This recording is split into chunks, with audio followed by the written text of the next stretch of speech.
యేసయ్యా నీవు సెలవీయగా కలుగనిదేముంది వాక్కును పంపగా కలుగనిదేముంది నీవు సెలవీయగా కలుగనిదేముంది వాక్కును పంపగా కలుగనిదేముంది సకలము నీవేనయ్యా శ్రీమంతుడా స్తుతి నీకు పాడెదనయ్యా సకలము నీవేనయ్యా శ్రీమంతుడా స్తుతి నీకు పాడెదనయ్యా సమకూర్చువాడవయ్యా ఈ పిల్లలకు సమకూర్చువాడవయ్యా నిన్ను మాత్రమే నీ నమ్మానయ్యా నీవు మాత్రమే నా ధైర్యం యేసయ్యా నిన్ను మాత్రమే నీ నమ్మానయ్యా నీవు మాత్రమే నా ధైర్యం యేసయ్యా. హల్లెలూయా. చాలండి, సమయం ఏముంది నైట్ అక్కడ ఎంత సమయం ఇచ్చారు చెప్తే సమయం దాటి వెళ్ళిపోతే హల్లెలూయా అని చెప్పండి. నేను వెంటనే ఆమేన్ అంటాను. ఏమంటారు? హల్లెలూయా అని మీరు చెప్పండి, నేను ఆమేన్ అని చెప్పాను. ఈ రోజు మనం మాట్లాడుకుందామని దేవుడు బయలుపరిచిన తలంపునిచ్చిన ఆత్మను ప్రేరేపించిన వాక్యం ఏమనగా సంఘం. ఓ మాదేగా అంటారు కదా, అవునండి. సంఘము అనగా మాదేగా అని అంటారు కదా. యేసుక్రీస్తు ప్రభువారు సంఘానికి చాలా విలువనిచ్చారు. ఈ సంఘం కొరకు ఆయన తన విలువైన రక్తాన్ని ద్వారా పోశారు. కనుక ఈ సంఘము అనేది దేవుడి ఏర్పాటు చేసింది. ఈ సంఘము అనేది దేవుని క్రీస్తు అనే బండ మీద కట్టింది. ఈ రోజుల్లో చాలా సంఘాలు ఏర్పడ్డాయి. ఎక్కడ చూసినా కొత్త కొత్తగా చిన్న చిన్నవి పెద్ద పెద్దవి పెట్టొచ్చా పెట్టకూడదా, ఇక్కడ ఆల్రెడీ స్థానిక సంఘము ఉంది, స్థానికంగా సేవకుడు భారం కలిగి ఉన్నాడు, మనం ఉండొచ్చా ఉండకూడదా అనే అనాలోచితంగా ఎన్నో సంఘాలు కూడా ఏర్పడుతున్నాయి. అంటే మనం చూస్తాము వలలు చేసేటప్పుడు ఆంధ్రియా పేతురు వాళ్ళందరూ ఉన్నప్పుడు ఇక్కడ చేపలు పడుతుంది అని ఆయన సంజ్ఞలు చేశారంట, సైకిల్ చేశారంట. అలాంటి ఏమంటారు మంచి మనసు ఏ సేవకుడికైనా ఉందా అన్న? ఒక ఇద్దరు ఉన్నారు, నేను రావడానికి దూరం అవుతుంది, ఆ ఇద్దరిని మీ చర్చికి పంపిస్తాననే మనసు ఏ సేవకుడికైనా ఉందా? కలిసి అలా లేదు. కానీ మనము అలా ఉండలేము. కానీ దేవుడు అలా అంటలేదు. ఏమంటున్నాడంటే ఈ సంఘాన్ని నా బండ మీద పెట్టాను అని మనతో మాట్లాడుతున్నాడు. సంఘము దేవుని యొక్క సన్నిధిలో ఒక ప్రతిరూపముగా ఉంది. దేవుణ్ణి ప్రదర్శించాల్సిన బాధ్యతలు సంఘం పైన చాలా. ఇది మా సంఘం అని అంటున్నారు, కానీ ఇది మన సంఘం కాదు, అయ్యగారి సంఘం కాదు, ఇంకో పెద్ద అయ్యగారి సంఘం కాదు. ఎవరిది సంఘము? జీవము గల దేవుని సంఘము.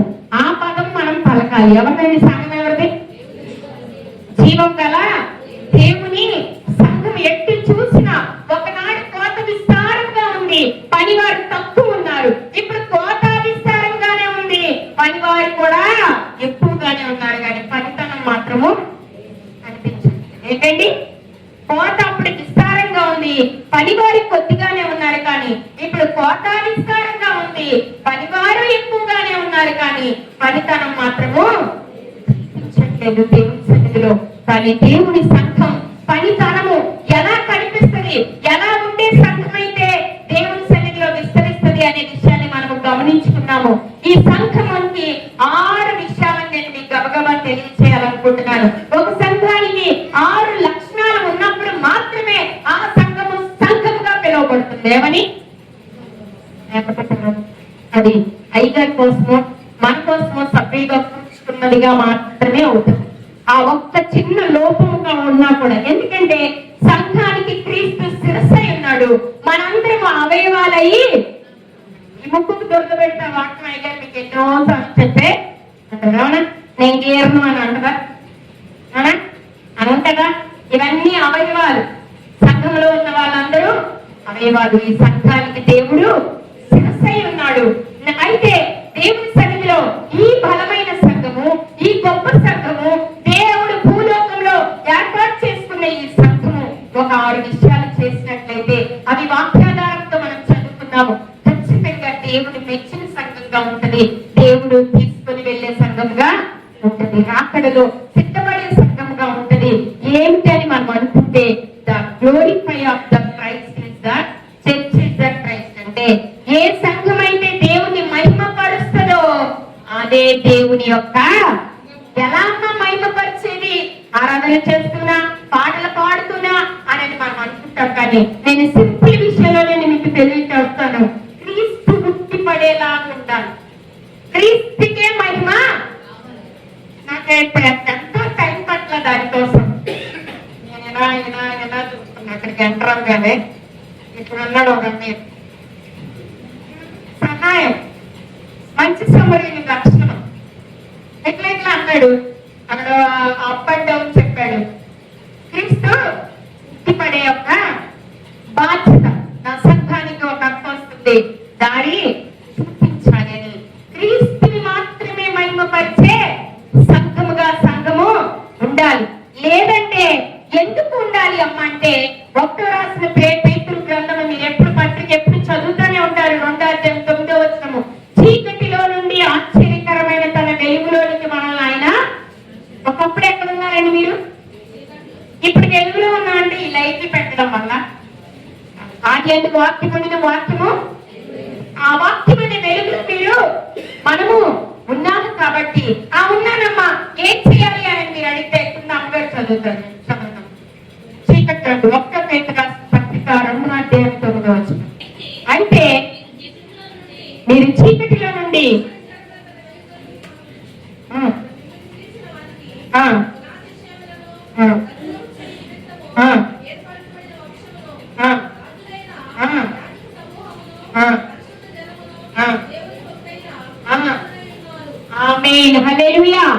చీకటిలో ఉన్న మిమ్మల్ని ఆశ్చర్యకరమైన తన వెలుగులోనికి మిమ్మల్ని పిలిచింది. ఎందుకంటే ఆయన గుణాతిశయాలను ప్రచురం చేయడానికి. ఏం చేయడానికి?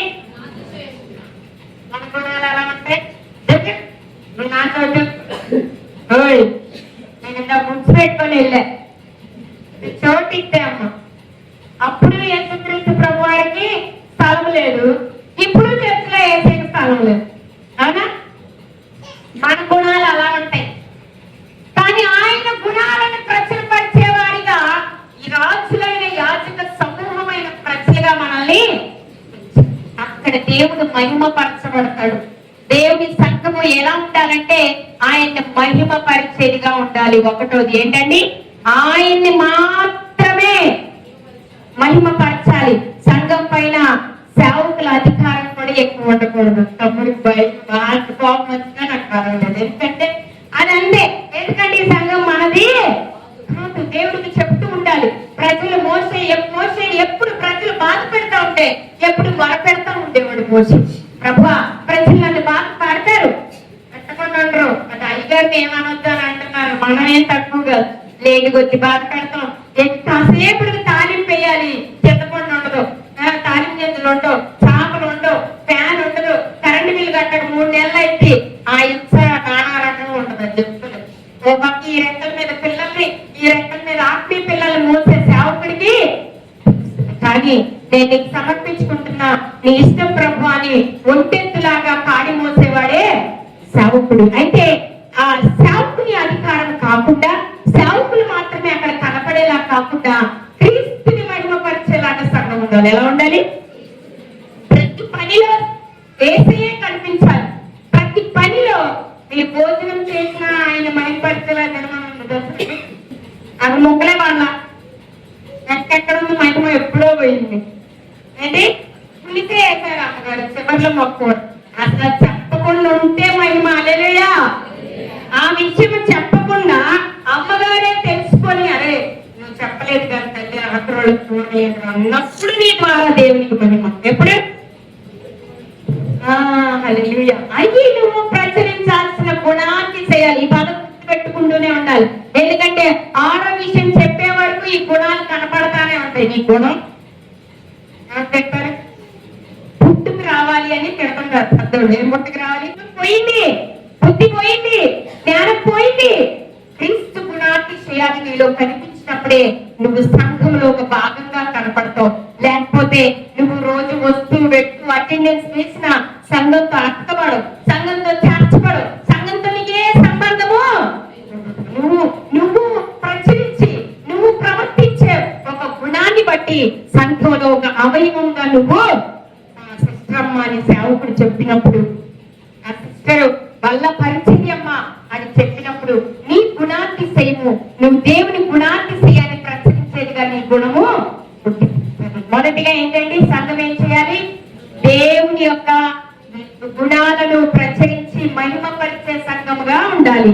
అప్పుడే అది క్రీస్తు యొక్క సంఘము. అంతేకాని మాది ఆ డినామినేషన్, మాది ఈ డినామినేషన్ అంటే ఏ డినామినేషన్ పరలోకానికి వెళ్ళవు. ఆ డినామినేషన్ అయినా ఏ డినామినేషన్ అయినా కొన్నది ఎవరండి? అది ఎవరి సంఘం? బండ మీద కట్టిన సంఘం ఎవరిది? దేవునిది. ఒకవేళ గుళ్ళు పెద్ద పెద్ద ఉండుండొచ్చు, కానీ పెద్ద పెద్ద సేవకులు ఉండుండొచ్చు, కానీ కట్టిన వాడు ఎవరు? ఏర్పరచుకున్న వారు ఎవరు? అందులో ఉన్న ప్రతి బిడ్డ దేవుని గుణాలను ప్రచురపరిచేదిగా ఉంటే దేవుడు ఎంతగానో సంతోషపడతాడు. ఎందుకమ్మా అని మనం అనుకోవచ్చు, కానీ ఆయనను మాత్రమే, క్రీస్తుని మాత్రమే ప్రకటించేటప్పుడు ఎవరిని ప్రకటించాలి? క్రీస్తుని మాత్రమే ప్రకటించాలి. ఆయన జననంలో క్రీస్తు కనిపించాలి, ఆయన మరణంలో క్రీస్తు కనిపించాలి, ఆయన పునరుత్థానం ప్రకటించేటప్పుడు క్రీస్తే. క్రిస్మస్ ఎందుకు అంటే పెద్ద కేక్ తేడానికని చెప్పకూడదు, క్రీస్తుని చూపిస్తూ ప్రకటన చేయాలి. ఇవాళ ఆయన మరణం ఎందుకు జరిగింది అంటే ఆయన గురించే చెప్పాలి. ఆయన యొక్క పునరుత్థానం హిస్టరీ ఎందుకంటే ఆయన గురించే చెప్పే సంఘంగా మనము ఉండాలి. కనుక అందుకని మనము దేవునికి రావాల్సిన మహిమ ఏంటంటే, ఈ మధ్య అక్కడి నుంచి ఫోటో స్టార్ట్ చేసి మరి ఎక్కేదాకా పువ్వులు చెల్లించుకుంటూ దైవజనులు బైబిల్ ఒకళ్ళు మోస్తూ బ్యాగులో ఒకళ్ళు, అదే నేను చెప్పేది ఏంటండి, ఇక అయ్యగారు ఇలా ఉన్నారు కాబట్టి ఇంకే చూడాలేమని విశ్వాసం కూడా ఇది ఈ మహిమను దొంగలించకూడదు. నేనే మీ దేవుడను, మీరే నా యొక్క ప్రజలు, నన్ను మీరు మహిమ పరచాలి అని ఉంది కదా. మహిమ అంటే అది. మహిమ ఎవరికి ఇవ్వకూడదు, మహిమ దేవునికే చెల్లుతుంది. ఆయన మహిమ గలవాడు కనుక అధికారాలు సేవకులు అసలు తీసుకోకూడదు. ఆయన జల్లించుకుంటూ, అవి కొట్టించుకుంటూ, డబ్బులు కొట్టించుకుంటూ, పూలు జల్లించుకుంటూ, శాల్వాలు తప్పులేదు కాదనట్ట కూడుతున్నారు. కూడినప్పుడు ఏమవుతుందంటే సంఘానికి, దేవునికి రావాల్సిన మహిమ ఎవరికి వెళ్ళిపోతుంది? అధికారులకి, పెద్దలకి, సోకాళ్ళు వాళ్ళకి వెళ్ళిపోతుంది. అది దేవుని చిత్తము కాదు. కనుక మీరేం చేయాలి? ఇప్పుడు దేవుని గుణానికి చేయాలను ఎలా ప్రచురపరచాలి? ఆయన మాత్రమే మహిమ పంచేలాగా ఉన్నప్పుడు, మా అయ్యగారు అంటే ఇష్టం, ఆయన అంటే ఇష్టం, మా చెట్టు ఇష్టం, నేను ఇంకెక్కడా వాక్యం వినను, నేను ఎక్కడ వాక్యం వినండి, నేను ఎందుకేనో అక్కడ కూడా వాక్యమే కదా వినాలి. విని బెరియా సంఘం లాగా లేఖనాలను అధ్యయనం చేసుకోవాలి. చెప్పిన వాక్యము ఆ లేఖనాల్లో ఉందో లేదో నీ సేవకుణ్ణి అడగాలి. అయ్యా నేను నిన్న ఆ వాక్యం విన్నానయ్యా అంటే, అవునమ్మా ఆ వాక్యము అందులో ఉంది అని నీ సేవకుడిలాగా ఆ నాయకుడు చెప్పినప్పుడు నువ్వు ఏమవుతావు? ఇంకా దేవుని శక్తిని పొందుకుంటావు. కనుక దేవుని మహిమని ఎవరికి ఇవ్వకుండా ఉండేదే బలమైన సంఘం. హల్లెలూయా. ఇది మొదటిది. రెండోది ఏంటంటే the authority of the church. ఒక అధికారము, దేవుని అథారిటీ. ఒక అధికారాన్ని ఎలా పొందగలవు?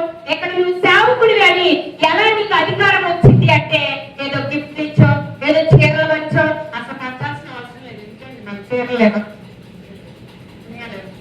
నేను మొన్న కొత్త చర్చిలే కావాలి, ఆడవాళ్ళకి ఒక చీర పంచడంలే కొత్త చర్చి కట్ట పెట్టాము. 20 ఏళ్ళ తర్వాత ఇస్తండి తీసుకెళ్ళాను.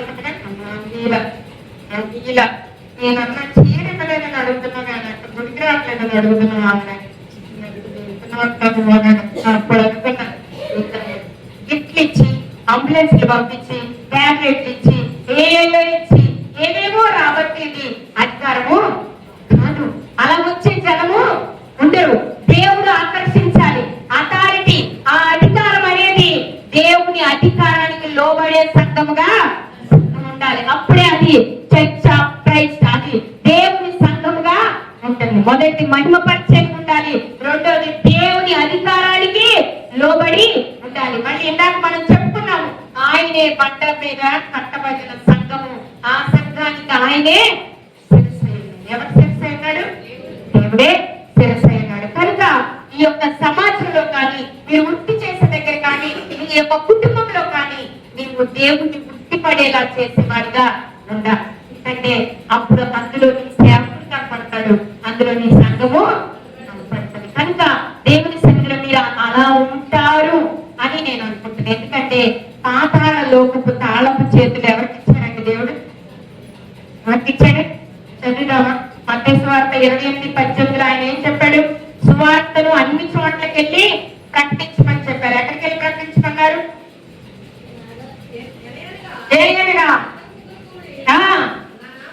నా నామమున ఎక్కడ ఉందిరో అక్కడ వారి మధ్యనే ఉంటానన్నాడు. హల్లెలూయా. చిన్న సంఘము, పెద్ద సంఘము అని బాధపడాల్సిన అవసరము లేదు. ఎక్కడ ఇద్దరు ముగ్గురు కూడి నా నామమును స్తుతిస్తారో వాళ్ళ మధ్య ఎవరుంటానన్నారండి? ఎవరుంటారన్నారు?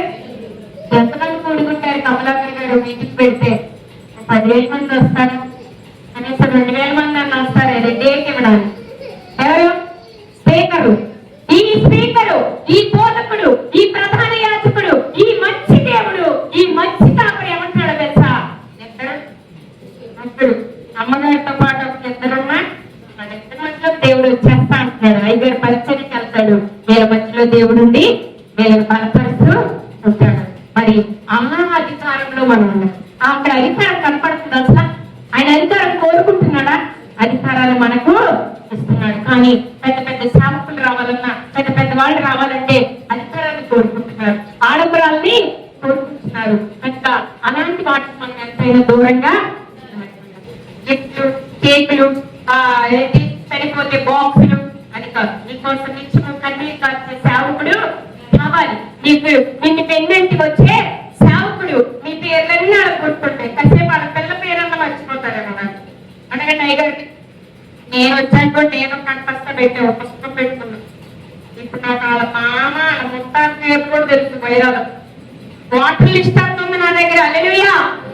మరి సంఖ్యాకాండంలో మోషే గారు కూడా వాటర్ లిస్ట్ అంతా రాసుకున్నాడు. అందుకని 12 గోత్రాల కుటుంబాలన్నింటి కొరకు ఆయన ప్రార్థన చేయాలి. ఆ కుటుంబాల కొరకు పరిచర్య చెప్పాలి. ఈ సేవకుడు నిత్యము ఏ అధికారాన్ని కోరుకోకుండా నీ కొరకు దివారాత్రులు ఈ బండ మీద కట్టిన ఈ సంఘం నాది కాదు, నా దేవునిది అని నిత్యము కాపలా కాస్తున్న సేవకుడికి మనము ఏం చేయాలి? చెప్పబెట్టకుండా ఎటువంటి వెళ్ళిపోవాలి. ఎవరి గుడికి పెడితే ఆ గుడికి వెళ్ళడంలో తప్పు లేదండి. సహవాసం కోల్పోతాం, క్రమాన్ని కోల్పోతాం, దేవుని మహిమను ఇక్కడున్న అయ్యగారికి గౌరవించలేదు, అక్కడికి వెళ్ళిన అయ్యగారికి గౌరవిస్తావా? చెప్పండి. మీ అయ్యగారిని విడిచిపెట్టి వెళ్ళిపోయిన మీరు అక్కడికి వెళ్ళిన అయ్యగారు మాత్రం బాగోస్తారా? అక్కడున్న అయ్యగారు మాత్రం ఎవరైనా నిన్ను వాటేసుకుంటాడా? తమ్ముడు నాకు తెలుసు, మీ తాతయ్య తెలుసు, అప్పుడు మాట్లాడాడు. ఎవరు? నువ్వెవరు? ఆయన ఎవరు? నువ్వెవరు? అది దేవుని అధికారానికి పొత్తు లేని సంఘం. ఏంటండి అది? దేవుని అధికారానికి లోబడని సంఘము. దేవునికి లోబడిన సేవకుల కింద ఉండేదే దేవుని సంఘము. సావాసాన్ని విడిచిపెట్టని సంఘము. మూడవదిగా చూద్దాము, the beauty of the church is unity. అబ్బో, ఇది చాలా పెద్దగా. ఏంటి యూనిటీ? ఏంటి? ఐక్యత కలిగి ఉండటమే అసలైన సంఘ లక్షణం. అది అందమంట. మీకు తెలిసిన వాటిని అమ్మగారు అయ్యారు ఎప్పుడు చదివిస్తుంటారు. కీర్తనలు రాసిన గ్రంథం 133 కీర్తనలో సహోదరుల ఐక్యత కలిగి ఉండగా ఎంత మేలు. ఎప్పుడు మీకు ఒక విషయం చెప్పాలంటే, ఆదిమ సంఘంలో 3,000 మంది ఉన్నారు. ఒకళ్ళ గురించి ఒకళ్ళకి తెలుసు. అపోస్తల కార్యాలు మనం చూసినట్లయితే అక్కడి కొలది ఒకరికి ఒకళ్ళు సహాయం చేస్తున్నారంట. వెనక కూర్చున్న పేరు ముందు అమ్మేళ్ళు, పక్కన కూర్చున్న కూర్చున్నాం, పెళ్ళి అవ్వలేదు, కామపద్ధతి కూర్చున్నట్టు తెలిసిపోతే అంటే ఈ అక్కడికి జ్వరం వచ్చిందా, అక్క ఎందుకు రాలేదు, మొన్న వచ్చిన అక్క ఎందుకు రాలేదు, అన్నయ్య ఎందుకు రాలేదు అనుకుంటామా? అయ్యగారు జాతర చిన్న ఏంటి రాలేదు, వాళ్ళకి తప్పదు కదా. మీరు చేస్తారా? ఎప్పుడైనా చేస్తారా? అన్నయ్య రాలేదు వచ్చే ఆదివారం, కాల్ చేసి అన్న మొన్న ఆదివారం ఎందుకు చర్చకి రాలేదని ఎవరైనా అడిగారా? ఎప్పుడు ఇంతవరకు సంఘం పెట్టిన రోజుల్లో ఇటువే పక్కన అన్న గాని ఇటువే పక్కన చెట్టు రాలేదనుకో, చెల్లి ఎందుకు రాలేదమ్మా అని మీ బాధ్యత తీసుకొని అడిగారా? దాన్నే బ్యూటీ ఆఫ్ యూనిటీ. చర్చ్కి ఒక బ్యూటీ ఏంటంటే యూనిటీ. ఏంటండి? ఈ ముఠాలో కాకుండా ఇంకో ముఠాలో ఎంత పూలు రాస్తారా? వచ్చినగా నేను ఆటోలో నేను ఆకండి వేసాను, యాడ్ ఇస్తున్నాను మా ముఠాలు ఏంటి నువ్వు ఏంటి ఆవిడనే ముఠాలు వేసి యాడ్ ఇరిచావు, కంకే ఇరిచావు, కంకే ఇరిచావు, ఆ టైంకే వెళ్ళావు, అన్నం అంతే కట్టుకున్నావు. సేమ్ ఆటో, అట్టండి పెద్ద ఆటోనే ఎక్కావు, కానీ ఆటో మాత్రం ఈ ఆటో కాదు. నువ్వు వెళ్ళాల్సిన గమ్యం ఆటో, కానీ నువ్వేమడుతున్నావు? కూలి ఎంత కుదిరింది? ఇక్కడ ఐక్యతగా నువ్వు అక్కడ ఆదిమ సంఘమానికి వెళ్ళి ఏమంటారు, నాకు చర్చ చూడగానే చాలా సంతోషం, దుఃఖం రెండు వచ్చింది. ఎందుకని ఇది ఎలా పునాదుల్లో కనబడుతుంది, మాట్లాడు ఆర్భాటంలో కనబడట్లేదు. ఈ కిటికీలన్నిటికీ చక్క కిటికీ లేదు. ఓకే, అక్కడ వచ్చినప్పుడే అనుకున్నాను ఈ చర్చ ఏం చేయాలంటే కేసీఆర్ యుద్ధం, కేసీఆర్ వేయాలి యుద్ధం అని. నేను ఐదుకి ఫోన్ చేసి ఖచ్చితంగా నన్ను నేను సిద్ధపరచుకొని మీకు చక్కగా నేను ఓకేనా, తప్పకుండా ఓకేనా. ఎందుకంటే ఆ కష్టం నాకు తెలుసు. ఆయన పసిపిల్లలతో ఆయన జీవితంలో ఎన్నో కోల్పోయి ఒడిదుడుకులతో నేను చూస్తున్నా. నాకు ఒక నిమిషం కూడా సంఘం గురించే మనం మాట్లాడుకున్నాను, మా సంఘం గురించి కూడా పెద్ద మాట్లాడుతున్నాను తప్ప సంతోషం అనిపించేది. నా మీద నాకే అంటే బాగానే ఉన్నావుగా, తమ్ముడి కంటే కొంచెం సౌకర్యంగానే ఉన్నావుగా అనిపించింది నాకు. తమ్ముడి కంటే కొంచెం సౌకర్యంగానే ఉన్నావుగా అని నేను అక్కడ కూర్చున్న వెంటనే ప్రభు నాతో వచ్చింది. నేనేదో వస్తూనే ఉంటాను నుంచి కమెంటే ఉమెన్ పిలుగుతాము మేము సంవత్సరానికి ఏదో ఒకటి నా వంతునే నాకు తమ్ముడు. ఎందుకంటే నాకు అన్నయ్య లేడు, నా అన్న సేవకుడే. తమ్ముడు నన్ను ఎప్పుడా ఇవాళ ఏదో పిలిచేయడానికి కాదు, నేను ఇద్దరు ఇట్లే కనీసం ఫోన్ మాట్లాడిపోయినా స్టేటస్ అయినా నా పిల్లలకి గాడ్లెస్ ఏం పెడతాడు. నా తమ్ముడు ఉన్నాడు, నా కొడుకు ప్రార్థన చేస్తున్నాడు. ఓ పెద్ద ఇలా చెప్పే కదా పూలు చల్లుకొని ఆ టైప్ బాగుంది. ఆయన ఇప్పుడు మా ఇంట్లో అన్నందిల్లా అక్కడ నేను ఇప్పుడు వాళ్ళ పిల్లలు ఎత్తుకోదా, హాస్టల్ గారు ఎప్పుడైతే ఫోన్ ఎత్తితే అక్క లేరంటే అంతే. అది కూడా అసలు ఎప్పుడు చేయించలే, సంవత్సరాలు లేదు నాకు ఫోన్ చేసి ఉన్నాకనే మొదటి ఫోన్. అంటే అయిన ఆత్మీయ ప్రేమ చిగురించి ఎదుగుతూ ఉంది. ఏంటండి దేవుని యొక్క లెక్కలో అది ఎదుగుతుంది. అలా నాకు అనిపించింది. కనుక యూనిటీ అవసరం ఉంది. ఏంటండి చాలా వరకు నిత్యమ్మ గారు చెప్పే సాక్ష్యాలను బట్టి ఈ సంఘానికి చాలా యూనిటీ ఉందని కొన్ని నాకు తెలుస్తూ ఉంటాయి. అమ్మా చక్కగా మేము గిన్నెలన్నీ కడిగేసుకుంటామమ్మా, వంట చేసుకుంటామమ్మా, రేపు పొద్దున్నే ఉపవాస ప్రార్థన అయితే మరి ఫోటోలు పెట్టినప్పుడు మా వంతు మేము మేము ఎంతగానో నేను కొన్ని సాక్ష్యాలు మీ సంఘం కొరకు విన్నాను. అందుని బట్టి దేవునికి మహిమ. ఎవరికి మహిమ? కాదు, నాకు చెందవలసిన మహిమని మీరు దొంగలించకూడదు. మనం అయ్యగారు దొంగలించకూడదు, వచ్చిన మీటింగ్ పాస్టర్ గారు దొంగలించకూడదు, ఎవ్వరు దొంగలించకూడదు. నేను అయ్యగారు కూతురని అయ్యగారు పిల్లలు దొంగలించకూడదు, అయ్యగారు బంధువులు దొంగలించకూడదు. అయ్యగారు బంధువులు అయ్యగారు పిల్లలు సంఘం వాళ్ళతో పనులు చేయించకూడదు. కలిసి చేసే చేయొచ్చు ఏంటండి, అంతేగాని మనం కూర్చొని అలా చేయొచ్చు. అందుకే దేవుడు ఇందాక అమ్మగారు చదివిన మాట ఎంత మంచి మాట. ఎక్కడ ఇద్దరు ముగ్గురు కూడి నా నామమున వాళ్ళ మధ్యలో ఉంటానన్న గొప్ప ఆయన అధికారాల ఆర్పాటాలు కోరుకునే దేవుడు కాదు. 3000 మంది ఉన్న ఆదిమ సంఘంలో ఐక్యత ఉంది.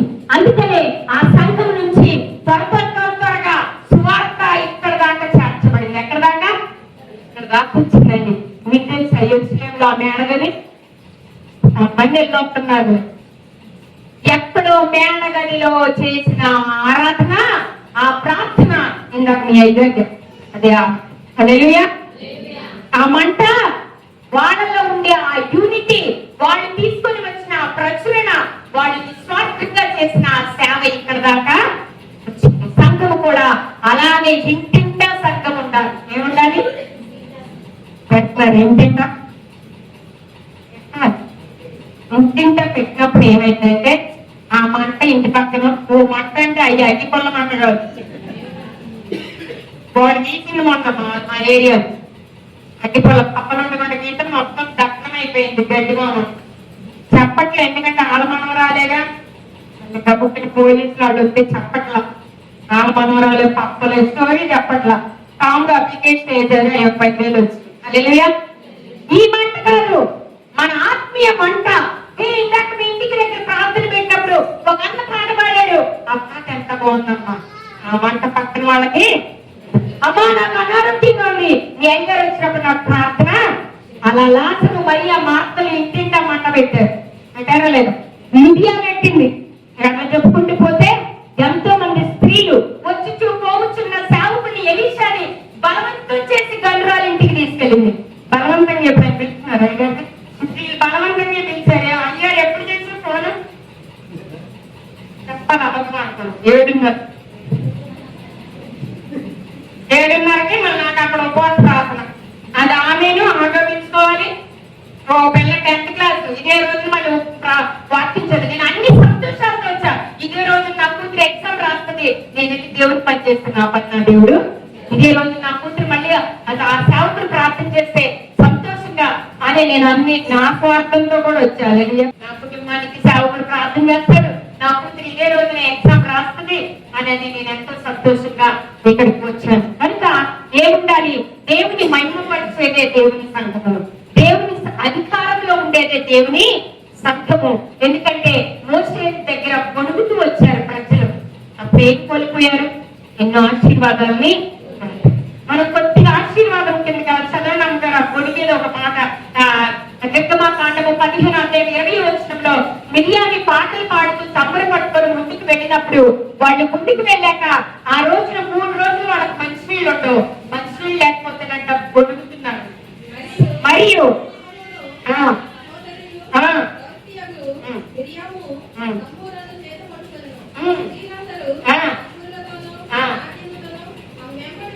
వెళ్ళారు.